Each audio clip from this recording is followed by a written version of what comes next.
Hi, my name's Jack. I'm a designer and video maker living in London, and in today's video I'm going to be telling you how I only spend £20 a week on food living in London. So at the end of last year I made a video talking about how much I spend a month on various things living in London, things like rent, bills, food, and something that really stood out to people that kind of started a big conversation in the comments was how do I actually only spend £20 on food?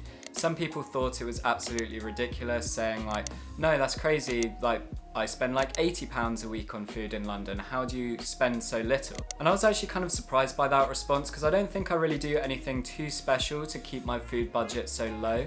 I just do a combination of a few basic things, which I'll talk about in this video, to keep my food costs low and leave me with spare money for other things, which could even be eating out. I don't really consider that part of my weekly food budget, especially right now while hospitality isn't open.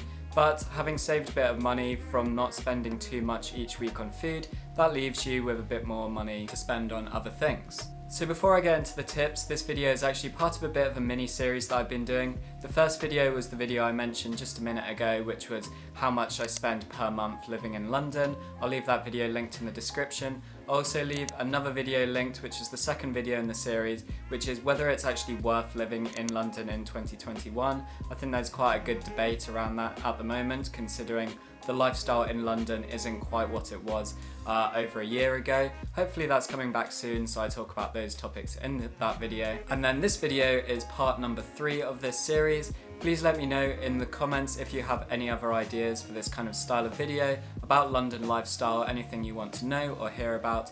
Anyway, let's get into those tips. So tip number 1 is all about where you shop. If you're going to try and spend less than £20 a week on food, then you're not going to be able to shop at the more premium food shops in London, such as Whole Foods, M&S, Waitrose, Sainsbury's even, Tesco's. They're all very expensive compared to a lot of other shops you can shop at, such as Aldi, Lidl's, and even Asda. Those 3 are the ones that I'd usually shop at. Item for item, when you compare one of those 3 to one of the premium shops that I mentioned, there's actually quite substantial differences. Things like fruit and veg can have like a 10p price difference, which on their own don't sound a lot, but when you add it up to an entire week's worth of food, then you really start to notice a difference. I think some people who haven't really shopped at places like Lidl and Aldi kind of can be a bit snooty about those shops. However, I have to say, I've never really had any issues with quality. There is definitely an argument to make about organic food and the environment, and whether you're not actually really kind of doing your bit by shopping at those cheaper shops. However, if you're at a part of your life where you don't have a lot of money, I don't think you really have a choice at that point, so you shouldn't feel guilty about shopping at those cheaper shops. Tip number 2, and it's another basic one, but it's just simply what you buy. If every single dinner you're having steak, and for lunch you're having like salmon salads, and you're making a big fry up every single breakfast, of course you're going to be spending a lot more than £20 a week. But if you're smart about the kind of meals you make, so for breakfast having porridge with some raisins and honey on it, and then for lunch having soup and some toast, and then for dinner making a big stew or stir fry or pasta dish, especially one that leaves leftovers for another day, then you're going to be spending way less money. Another great way of saving money when it comes to the type of food you're eating is actually not eating meat for every single meal, or not even eating meat every single day. I personally very rarely eat meat. That's partially just because my body kind of feels a bit better when I'm not eating as much meat, but if you're looking at it just from a financial point of view, there is a ton of money to be saved by eating less meat. Some people might find that hard, but I think if you really are trying to have a strict food budget as less than £20, then you have to be kind of fairly realistic that you do need to change your eating habits a little. I'm not talking about eating kind of rice and pulses for every single meal. You can definitely afford to have meat and fish like some parts of the week. However, just toning it down a little will save you a lot of money. Tip number 3 is meal prepping. Again, another super basic one. I promise you none of these tips in this video are groundbreaking. That's why I was so surprised about the comments on my last video. But by meal prepping, it means you can save money by buying ingredients in bulk. So let's use like a chili con carne as an example. If you make like 4 portions worth of that chili, then you're not really buying any more ingredients than you would if you just made kind of 1 or 2 portions. Sure, you'd have like leftover bits of ingredients like a pepper or some mincemeat or whatever if you were doing less portions. However, is that really useful? That food might get wasted, which is both bad for the environment and bad for your wallet. But by meal prepping and then putting the food in the freezer for another day, that also saves you money down the line, because maybe next week I don't need to buy quite as much food because I prepped some meals from the previous week.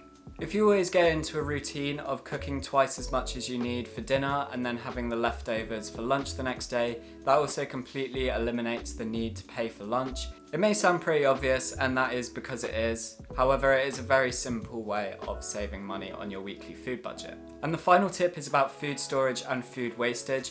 So I can only imagine that people who are spending kind of £40, £80, £100 on their weekly food are actually buying a ton more food than they actually need, meaning they end up throwing a lot of that food away, whether the food goes off because it goes past its sell-by date, or just because they run out of space in their fridge or freezer and decide they don't want that food anymore. It was just like an impulse decision before. But that is a massive waste of money. Even if you're not going to eat the food that you buy in that week, then you definitely shouldn't forget about it. You need to take advantage of your freezer, assuming you have one. So for example, if you have a pack of 3 peppers, you've already used 2 of them and one of them might be going off in the next couple of days, simply chop it up, put it in a freezer bag and put it in the freezer. And then on another day you can simply throw that chopped up veg into whatever you're cooking. You've also saved some time by chopping it up in advance, and you've saved some money by not having to go out and buy a new pepper for that new dish. Additionally, things like bread, which go off quite quickly, and especially if you live on your own, they might go off quicker than you can eat a whole loaf.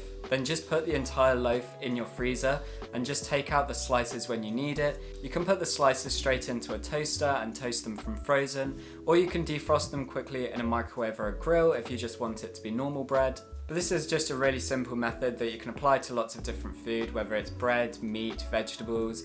It just stops you having to throw away food, which at the same time is throwing away money. So those are all the tips I have for how to spend less than £20 on food in London.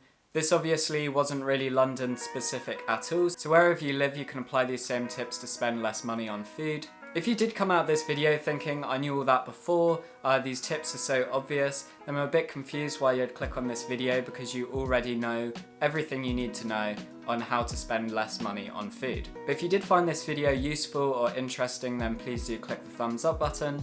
Also subscribe if you want to see more videos from me, lots more exciting videos coming in the future, more videos outside of my bedroom, because lockdown rules are now easing in England, which is very good news. Follow me on social media at JenkinsYT, and hopefully I'll see you on the next one.